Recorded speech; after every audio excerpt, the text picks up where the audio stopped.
Assalamualaikum warahmatullahi wabarakatuh. Berjumpa kembali di channel Perawat Online. Pada kesempatan kali ini kita masih membahas ya latihan soal mengenai persiapan ujian P3K. Nah, di kesempatan kali ini kita sudah masuk ke seri ke-7 untuk latihan soal mengenai kompetensi teknis bagi P3K perawat. Nah, bagi teman-teman yang baru menemukan channel Perawat Online, jangan lupa klik subscribe dan aktifkan loncengnya supaya teman-teman selalu update video terbaru dari channel Perawat Online. Oke, langsung saja kita mulai latihan soal pada kesempatan kali ini. Soal pertama, teman-teman. Nah, seorang perempuan usianya 22 tahun dirawat di rumah sakit dengan diagnosa gastritis akut. Pada saat pengkajian didapatkan keluhan nyeri seperti tertusuk-tusuk pada abdomen kuadran kanan bawah dengan skala 3 yang muncul secara bertahap. Nah, nyeri terasa di daerah epigastrium. Manakah tindakan keperawatan utama yang harus dilakukan? Opsi A, manajemen cairan isotonis. Opsi B, ajarkan teknik relaksasi dan distraksi. Opsi C, atur posisi semivolar. Opsi D, lakukan pemeriksaan vital sign. Opsi E, lakukan kompres hangat. Nah, soal ini berkaitan mengenai tindakan keperawatan ya. Jadi kita harus tahu masalah keperawatan pada pasien, baru nanti kita akan mencari tindakan keperawatan yang sesuai dengan masalah keperawatan yang muncul pada pasien tersebut.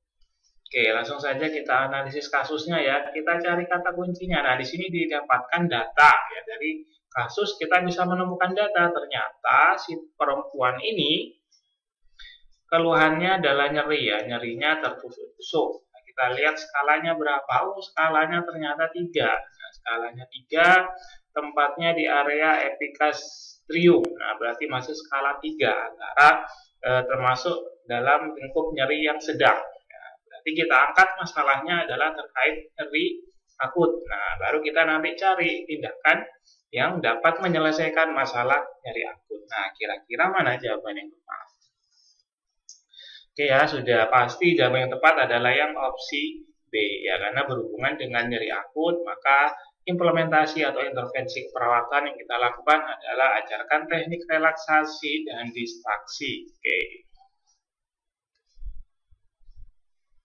Soal berikutnya. Seorang laki-laki usianya 32 tahun dirawat di ruang penyakit dalam laki-laki dengan diagnosa pneumotoraks. Disertai keluhan sesak nafas, terdapat tarikan dinding kosta. Kulit dan skleranya tampak anemis. Pada saat pengkajian diperoleh tekanan darahnya 150/90. Frekuensi nadinya 120 kali per menit. Frekuensi nafasnya 28 kali per menit dan suhunya 37,7 derajat Celcius. Tindakan keperawatan yang harus dilakukan pada pasien tersebut adalah opsi A, mengatur posisi semivolar. Opsi B, lakukan pemeriksaan vital sign atau TTV. Opsi C, lakukan pemasangan infus. Opsi D, menggunakan sarung tangan bersih, atau yang E, berikan O2 sesuai kebutuhan. Oke ya, masih soal yang berhubungan dengan tindakan keperawatan atau intervensi atau implementasi perawatan. Kita cari dulu masalah keperawatan yang ada pada kasus ini. Nah, kita cari kata kuncinya. Kata kuncinya apa? Di sini kita dapatkan data. Oh, ternyata pasien laki-laki ini memiliki keluhannya adalah sesak nafas ya. Kemudian terdapat tarikan di dinding kosta. Kemudian ternyata ditemukan RR-nya 28 kali per menit. Nah, berarti pastinya RR-nya ini di atas normal. Maka MK atau masalah perawatan yang bisa kita angkat ini adalah berhubungan dengan pola nafas tidak efektif. Nah, kalau kita sudah bisa menentukan MK-nya, maka kita cari tindakan keperawatan yang berhubungan dengan MK tersebut. Ya, kira-kira apa jawabannya?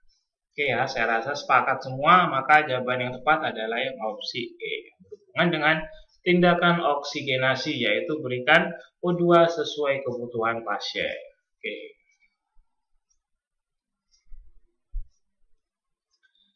Kita lanjut ke soal berikutnya.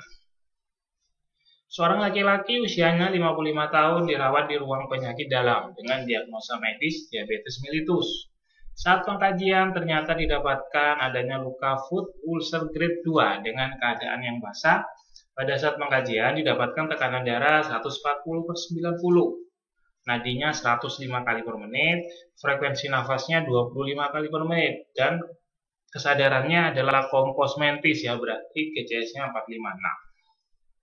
Pertanyaannya, apakah tindakan keperawatan utama pada kasus di atas? Opsi A, merencanakan melakukan perawatan luka. Opsi B, segera lakukan pemeriksaan GDS, ya gula darah sementara. Kemudian C, gula darah sewaktu. Opsi C adalah melakukan kompres hangat. Opsi D adalah memberi insulin bolus. Atau yang E adalah ajarkan teknik relaksasi.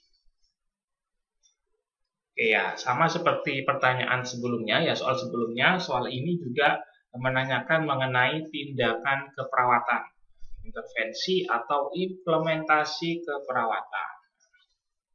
Kita cari masalah keperawatan pada pasien ini kira-kira apa. Kita cari kata kuncinya, kira-kira data apa yang bisa kita jadikan acuan untuk mengangkat masalah keperawatan. Nah, ternyata pasien laki-laki ini terdapat luka ya, luka foot ulcer grade 2. Nah, keadaannya kondisinya sudah basah atau lukanya merembes. Nah, maka ini bisa kita jadikan kata kunci dan bisa kita angkat bahasanya pasien ini memiliki masalah yaitu terkait tentang gangguan integritas kulit. Nah, maka kita cari tindakan yang berhubungan dengan masalah tersebut. Maka jawaban yang tepat adalah opsi A ya, rencanakan melakukan perawatan luka.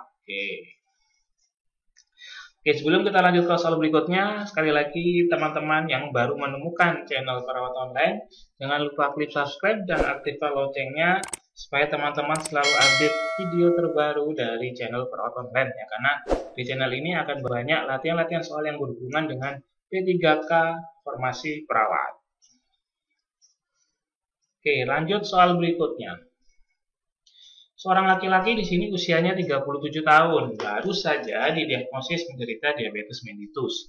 Perawat menegakkan diagnosis keperawatan, yaitu adanya resiko cedera berhubungan dengan penurunan persepsi sensori.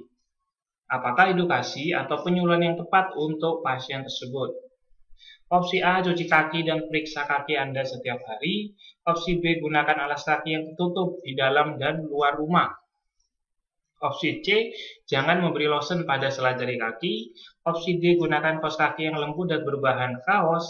Atau opsi E adalah melatih senam kaki setiap pagi. Nah. Oke, soal yang keempat ini berhubungan dengan edukasi atau pendidikan kesehatan. Kira-kira apa tema edukasi yang cocok pada pasien di kasus ini? Nah, di kasus sudah disebutkan ya, kalau si pasien ini ternyata punya MK atau masalah keperawatannya adalah ini ya, resiko cedera. Nah, berhubungan dengan penurunan persepsi sensori ya, maka kita cari jawaban yang berkaitan tentang masalah tersebut. Nah, kira-kira mana jawaban yang tepat?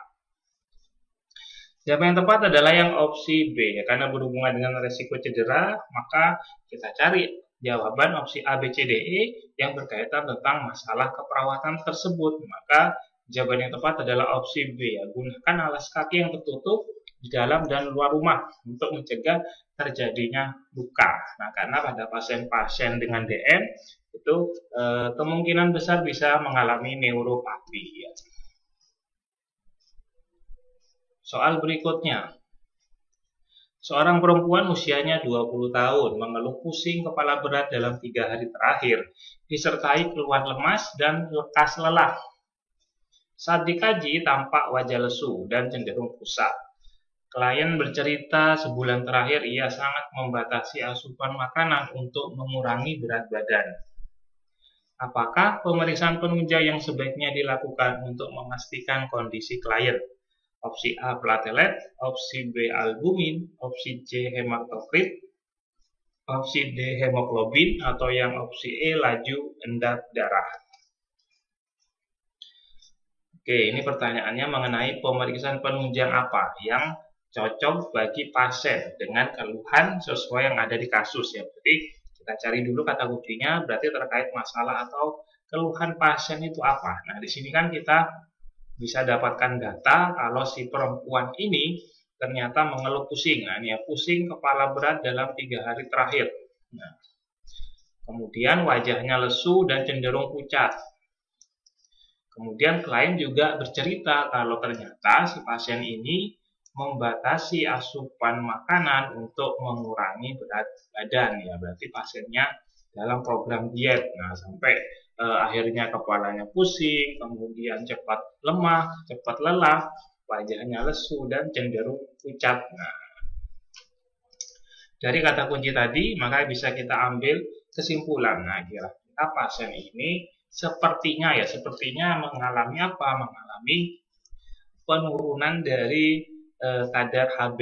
Nah, untuk memastikan tersebut apakah pasiennya anemia atau tidak, maka yang kita lakukan adalah pemeriksaan apa? Jadi jawaban yang tepat adalah yang opsi B ya, untuk menentukan kadar hemoglobin dalam darah. Nah, kira-kira pasiennya anemia atau tidak? Oke.